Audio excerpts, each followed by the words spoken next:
Tamar Braxton wasn't supposed to say it out loud, but in a raw moment that's now circulating across social media, Tamar finally exposed the exact playbook she uses to dismantle her female peers. In a completely unhinged text message to Kandi Burruss, Tamar wrote, "Well, this clown knows that your husband is a part of the LGBTQ community." Last year, 2025, remember it was something that she had been talking trash about me online or whatever. And then on the red carpet, I was asked about it. And then I said, well, if you deal with clowns, then you'll be a part of the circus or something like that. That's a great response. Actually, I'm going to take that. Oh, she texted me. Well, this clown knows that your husband is a part of the LGBTQ community. I actually saw him on a date with a man. So come join the prep circus. Said another word about me, bitch. I'm releasing the proof. Like I told your non-singing lying ass, this ain't the housewives, bitch. I actually saw him on a date with a man, so come join the prep circus. She wasn't just starting a feud. She was attempting to weaponize someone's sexuality to publicly humiliate them. And the woman she was attacking? Kandi Burruss, a reality TV titan who didn't have time for her games. But here's the kicker. While Tamar was busy trying to destroy Kandi, she didn't realize she was simultaneously alienating the only two media allies she had left, Jason Lee and Funky Deneva.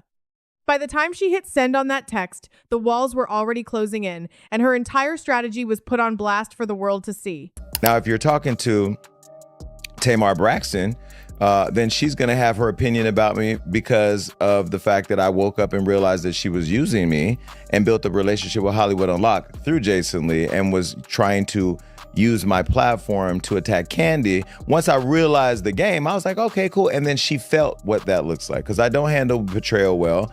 And I show up as my true, authentic self. And when you burn me, you know, chances are you're probably going to get burned. Let me know if you're picking up what I'm putting down here, because this didn't happen overnight. Tamar and Kandi's beef didn't start yesterday. Rewind to 2017.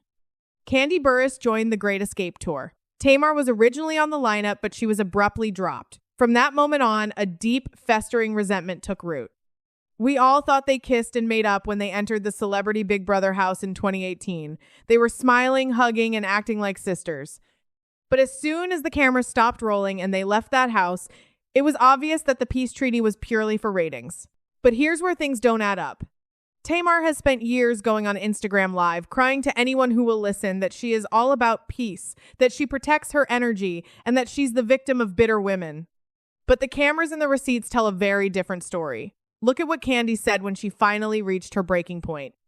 Kandi looked her dead in the face and said, "You the one who can sing so beautifully, but don't nobody give a fuck about it?" You the one who can sing so beautifully, but don't nobody give a fuck about it. Because the only reason you ever get airtime lately is when you're talking about me or you're talking about somebody else. You're doing something negative. And if that's what you want to be known for is negative bullshit, keep doing what you're doing. Other than that, I would suggest learn how to be a lady. Learn how to carry yourself in public. Learn how to carry yourself on the internet.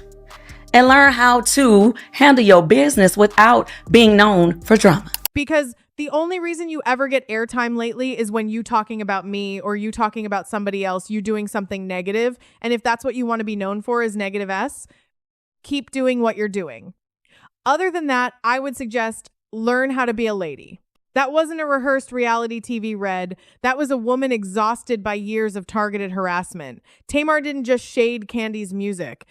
She repeatedly shamed Kandi's businesses, specifically going after Old Lady Gang. Tamar went on a bitter rant saying, "Nobody has yet to say how nasty Old Lady Gang is. Nobody. Why?" And that is a known thing here in Atlanta. Nobody is saying, "Y'all, what we gonna go eat F?" Old Lady G, she was obsessed. Nobody has yet to say how nasty Old Lady Gang is. Nobody. Why? And that is a known thing here in Atlanta. Like, it's something like nobody is saying, "Yo, where we going to go eat? Let's go to Old Lady Gang." Who? Oh, bitch, that steak from Blaze was banging. What's the name of the person? Where they at? Now, let's just be honest. Are we being honest? She even stooped so low as to imply that Kandi's husband, Todd Tucker, was putting hands on her. But here's what most viewers missed while they were eating up the reality TV drama. While Tamar was laser focused on destroying Kandi's reputation, her own empire was rotting from the inside out. The financial and emotional toll of Tamar's behavior is staggering.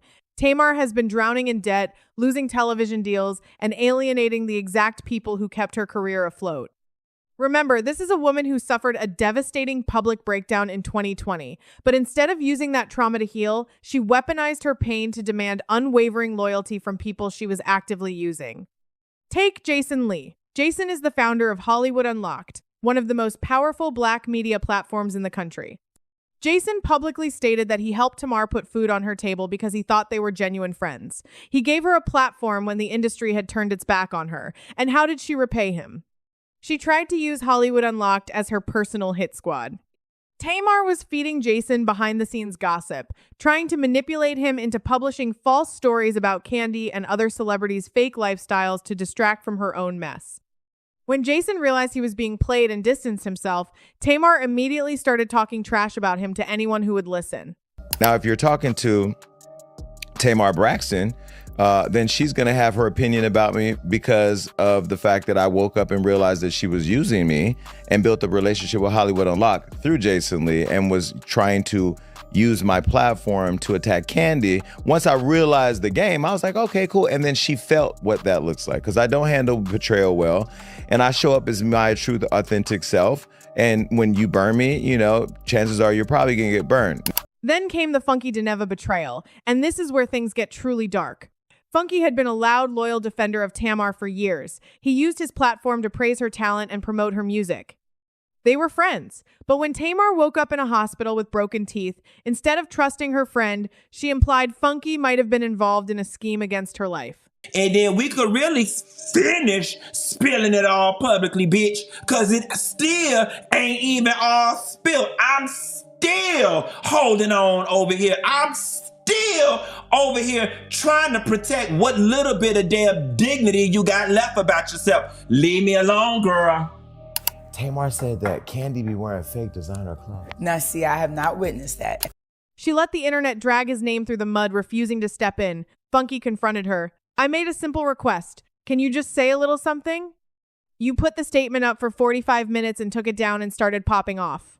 The friendship was burned to the ground. We would be really good friends together. And I was glad when you reached out to me and we started hanging out. And we had some really good times. We did, honest and truthfully, we had great times the whole way through until you came with this fuck shit.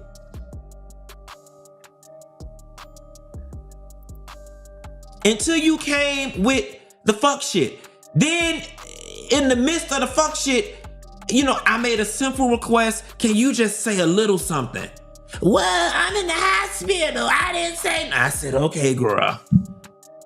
You had Phil and Norman them called me. You put the statement up for all of 45 minutes and you took it down and started popping off.